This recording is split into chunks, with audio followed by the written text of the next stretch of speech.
Dear viewers, আসসালামু আলাইকুম। বাংলা স্বরধ্বনির সংখ্যা ১১টি। সেই স্বরধ্বনির মধ্যে ২টি স্বরধ্বনি আছে, যে ২টি স্বরধ্বনির নাম হচ্ছে দ্বিস্বর।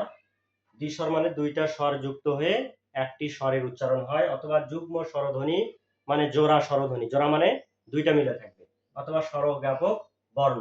সেই ২টা স্বরধ্বনি হচ্ছে, অর্থাৎ এ ধ্বনির পরে এ ওই, এই ওই বানানটা আসে হচ্ছে স্বরোয়ার রস্বই ওই, এবং কারটা হবে হচ্ছে যে ঐকার, একার ঐকার। একইভাবে ঔকার, ঔকার এটা হচ্ছে ঔকারের চিহ্ন, ঔকারের চিহ্ন।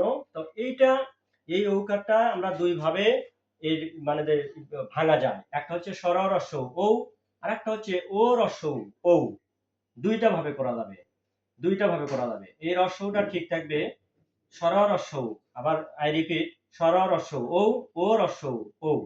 কিন্তু ওই বানানটা হবে ও যোগ যোগ রস্বই ওই।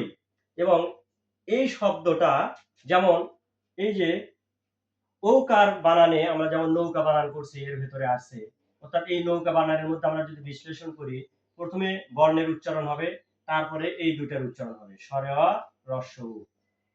তার মানে কি নৌ, তারপরে আসবে হচ্ছে কা যোগ সরি ক যোগ স্বরে আ, এইটা। ঠিক একইভাবে চৌচির, চৌচিরে কি আসবে? প্রথমে চ আসবে, তারপরে স্বরে অ আসবে, তারপরে আসবে হচ্ছে রস্ব আসবে, হ্যাঁ, তারপরে হচ্ছে যে চ আসবে, তারপরে রস্বই আসবে, তারপরে র। এইভাবে আর কি আমরা বানান করব। তো অথবা এই এই জায়গাটা স্বরের জায়গা ও নিতে পারে। এটা এই ঔকারটা দুই ভাবে করা যায়। ঔকারটা কয় ভাবে করা যায়? দুই ভাবে, স্বর রস্ব ঔ, আবার হচ্ছে ও রস্ব ঔ। এই দুই ভাবে এই স্বরধ্বনিকে আমরা ভাঙতে পারি। তো এর নাম হচ্ছে দ্বিস্বর, অর্থাৎ এই স্বরের মধ্যে দুইটা স্বর আছে।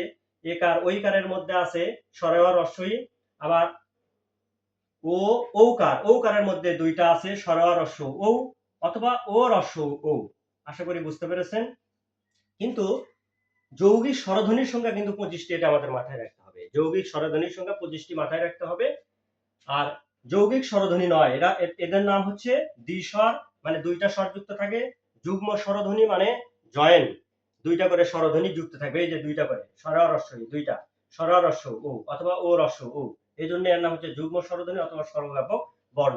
এবং তার এই যে আমরা মানে উদাহরণ দিচ্ছি কই, দৈর্ঘ্য, তারপরে নৌকা অথবা চৌচির অথবা বউ অথবা বৌচি, এই হচ্ছে যে দ্বিস্বর বা যুগ্ম স্বরধ্বনি, অথবা স্বরজ্ঞাপক বর্ণ, অথবা যুগ্ম স্বরধ্বনির আরেক নাম নাম দিতে হবে আমরা জোড়া স্বরধ্বনিও নাম দিতে পারি।